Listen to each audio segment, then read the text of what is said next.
Hi friends, പുതിയൊരു വീഡിയോയിലേക്ക് എല്ലാവർക്കും ഹാർദവമായ സ്വാഗതം. ഇന്ന്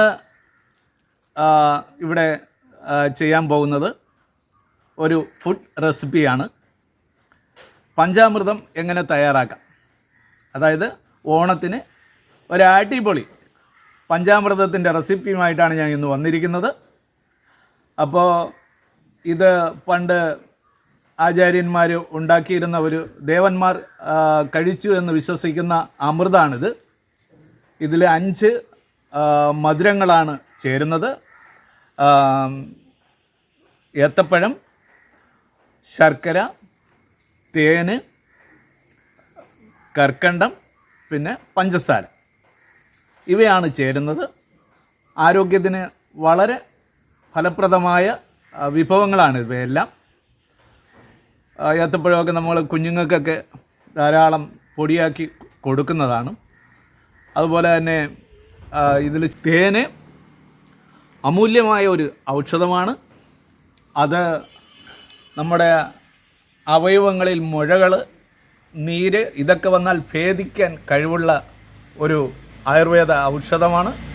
ഒപ്പം നമുക്ക് ശക്തിയും ആരോഗ്യവും സൗന്ദര്യവും ഒക്കെ തരുന്ന ഒരു വസ്തുവാണ്, ഒരു ഔഷധമാണ് തേന്. ഒപ്പം നമ്മൾ ചേർക്കുന്ന നെയ്യ്, അത്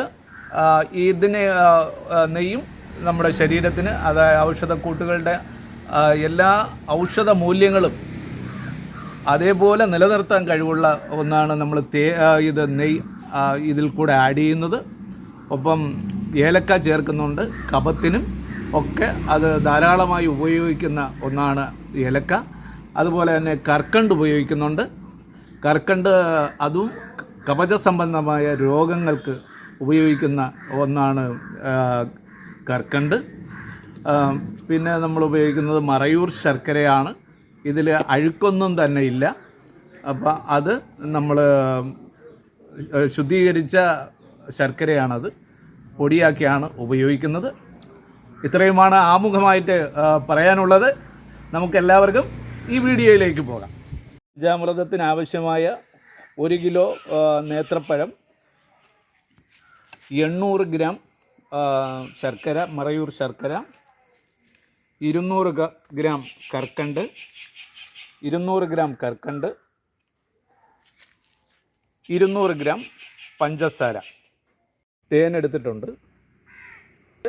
200 ഗ്രാം ഉണക്ക മുന്തിരി, 25 ഗ്രാം ഏലക്ക എടുത്തിട്ടുണ്ട്, 1/2 കിലോ മിൽമയുടെ നെയ്യാണ് എടുത്തിട്ടുള്ളത്. 3 നമ്മൾ അഡീഷനായിട്ട് ചേർക്കുന്നത്. ഏത്തയ്ക്ക മുറിച്ചെടുത്ത് അരച്ചെടുക്കാം. 2 കിലോ കൊള്ളുന്ന ഒരു ചരുവം എടുക്കാം. എന്നിട്ട് ഇത് അരച്ച പഴമാണ്, അത് ഈ ഉരുളിയിലോട്ട് ഒഴിക്കുക.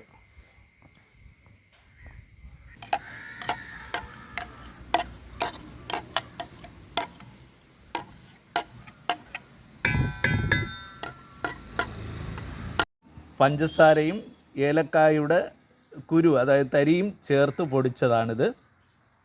ഇത് കർക്കണ്ട് തരിതരിപ്പായിട്ട് പൊടിച്ചെടുത്തതാണ്. ഇത് ശർക്കര നന്നായിട്ട് അരിഞ്ഞ് എടുത്തതാണ്, ഉടച്ചെടുത്തതാണ്. ഇത് പഴം, ഏത്തപ്പഴം അടിച്ച് മിക്സിയിലടിച്ച് വച്ചിരിക്കുന്നതാണ്. ആണ് നമ്മളിവിടെ എടുത്തിട്ടുള്ളത്. ഇത് മറയൂർ ശർക്കരയാണ് ഈ ഏത്തപ്പഴം അടിച്ചതിലേക്ക് നമ്മൾ ചേർക്കുന്നത്. തൊലി കളഞ്ഞപ്പോൾ 1 കിലോ ഏത്തപ്പഴത്തിൽ തൊലി കളഞ്ഞപ്പോൾ 800 ഗ്രാം കിട്ടിയിട്ടുണ്ട്. അതേ അളവിലുള്ള ശർക്കര, 800 ഗ്രാം ശർക്കരയാണ് നമ്മൾ ആഡ് ചെയ്യുന്നത്. 800 ഗ്രാം പഴത്തിലേക്ക് നമ്മൾ 800 ഗ്രാം മറയൂർ ശർക്കരയാണ് ആഡ് ചെയ്യുന്നത്. കറുത്ത ശർക്കരയാണ്.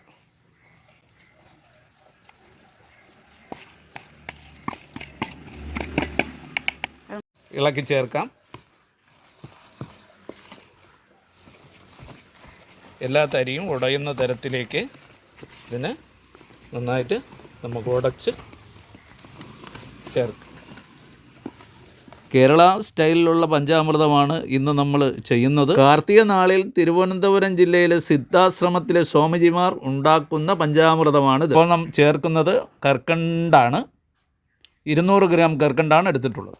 അടുത്തതായി 200 ഗ്രാം പഞ്ചസാരയിൽ ഏലക്കായുടെ തരിയും കൂടെ ചേർത്ത് പൊടിച്ചതാണ് ചേർക്കുന്നത്. ഈ പഞ്ചാമൃതം 3 മാസത്തോളം നമുക്ക് സൂക്ഷിച്ചു വയ്ക്കാം. പാത്രങ്ങളിലൊന്നും വെള്ളത്തിൻ്റെ യാതൊരു അംശവും പാടില്ല. എല്ലാം പാത്രം നന്നായി കഴുകി, തവികളെല്ലാം നന്നായി കഴുകി ഉണക്കി എടുത്തതാണ് നാം ഇതിൽ ഉപയോഗിക്കുന്നത്. അടുത്ത് തേനാണ് ചേർക്കുന്നത്. 400 ഗ്രാമോളം തേന് ഇതിൽ ചേർക്കുന്നുണ്ട്. ഈ പഞ്ചാമൃതക്കൂട്ടിൽ നമ്മൾ തീയെന്ന് പറയുന്നത് ഉപയോഗിച്ചിട്ടില്ല. ഇതെല്ലാം പച്ചയ്ക്കാണ് ഉണ്ടാക്കുന്നത്. വളരെ നാളുകൾ സൂക്ഷിക്കാവുന്നതാണ്.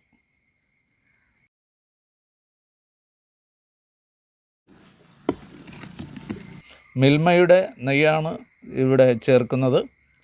ഏകദേശം 350 ഗ്രാമോളം നെയ്യാണ് നമ്മളിതിൽ ചേർക്കുന്നത്. കറുത്ത മുന്തിരിയാണ് 200 ഗ്രാമോളം മുന്തിരി എടുത്തിട്ടുണ്ട്. ഉണക്ക മുന്തിരിയാണ്, കുരുവുള്ള മുന്തിരിയാണ് ഇതിൽ ചേർത്തിട്ടുള്ളത്. തമിഴ്നാട് സ്റ്റൈലിലുള്ള ഒരു പഞ്ചാമൃതമുണ്ട്. അത് അടുത്ത വേറൊരു വീഡിയോയിൽ ഞാൻ നിങ്ങളെ ചെയ്ത് കാണിക്കുന്നതായിരിക്കും. പഞ്ചാമൃതം ആയിട്ടുണ്ട്. നല്ല ഉണങ്ങിയ ടിന്നുകളിൽ കോരി സൂക്ഷിക്കുക. പഞ്ചാമൃതത്തിൻ്റെ ടേസ്റ്റ് ഒന്ന് നോക്കാം.